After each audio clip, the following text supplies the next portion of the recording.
Out of all the darkness and sadness of the days when Israel was ruled by the judges, comes one of the sweetest stories ever told. It is about a girl named Ruth who belonged to the Moabites, longtime enemies of Israel. As a child, I suppose she heard only bad things about the Israelites, and if she hadn't met Naomi, maybe she never would have known any better. Naomi was the mother of two boys about Ruth's age. One was called Mahlon, the other Chilion. Their father's name was Elimelech, and the four of them had come all the way from Bethlehem to Moab because of a famine in their own country. After Elimelech's death, Ruth and Mahlon fell in love and married. Also, a girl friend of Ruth's named Orpah married Chilion. The five of them were very happy together, for Naomi was the nicest mother-in-law any girl could wish to have. She loved her daughters-in-law dearly, and they loved her just as much. Naomi was a godly woman, and she must have been very sorry when her sons married heathen girls. But she made up her mind to lead them, if she could, to love the God of Israel. She took every chance to talk to them of God's love, and to tell them the stories she had heard from her parents long before. Naomi explained to Ruth and Orpah how God created the world in the beginning and made it into a beautiful home for man, how Adam and Eve sinned and lost their garden home, and how God planned to give it back to them someday. She also told them about the flood and the rescue of Noah and his family in the ark, of God's promises to Abraham, the dark days in Egypt, the great deliverance in the days of Moses, and all God had done for his people since then. Ruth and Orpah loved to listen as Naomi talked to them. They especially liked to hear of the wonderful things she believed God would do for Israel in the future.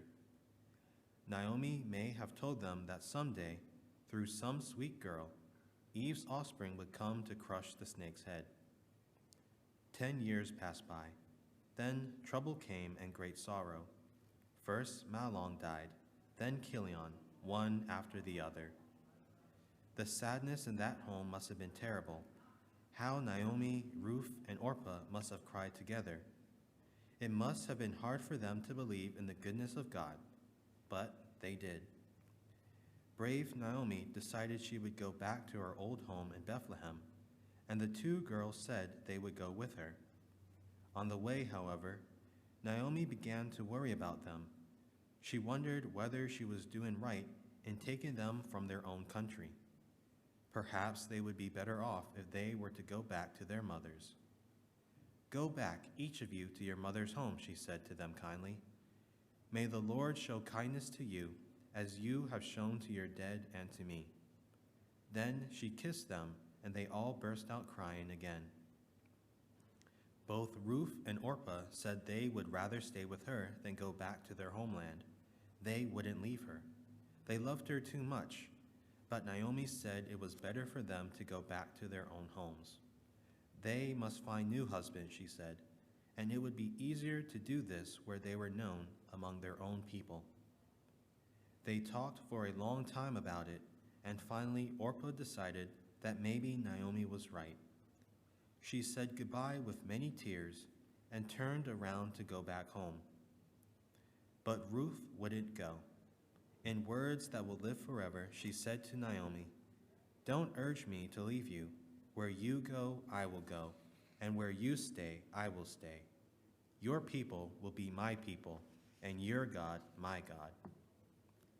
So Naomi and Ruth went on their way together, trudging slowly and sadly up the rough, steep mountain trail that led to Bethlehem. When they finally arrived at the village, everyone in town was excited. "Naomi is back," the people cried, crowding around to hear the news she brought from the land of Moab. "But where is your husband?" they asked, "and where are the boys?" Tearfully, Naomi told her story. "I went away full, but the Lord has brought me back empty."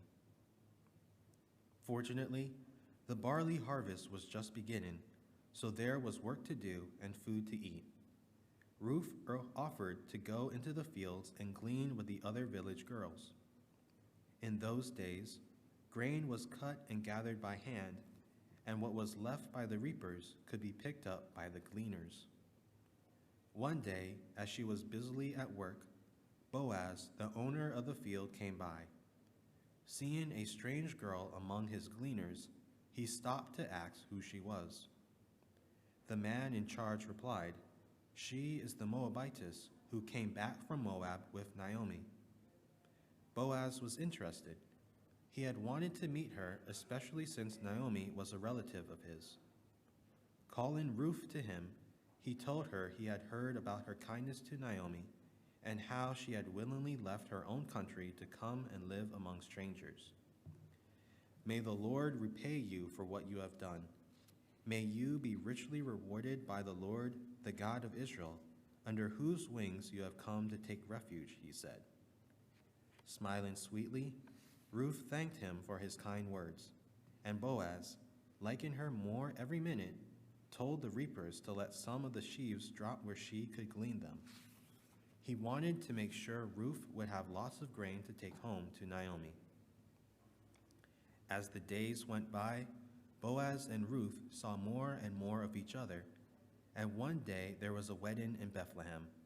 It must have been quite an event, for Boaz was very rich and Ruth was very poor, and a Moabitess too. People must have talked about it for weeks, and they would have talked even more if they had known what this marriage would mean in the years ahead.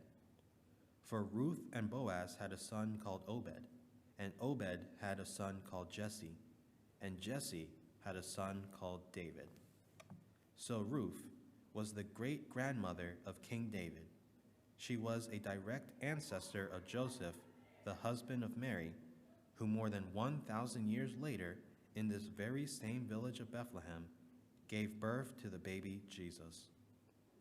I am sure Ruth never dreamed that she would receive such a great honor when, far away in Moab, she listened to Naomi telling those wonderful stories of the God of Israel, the God of heaven and earth.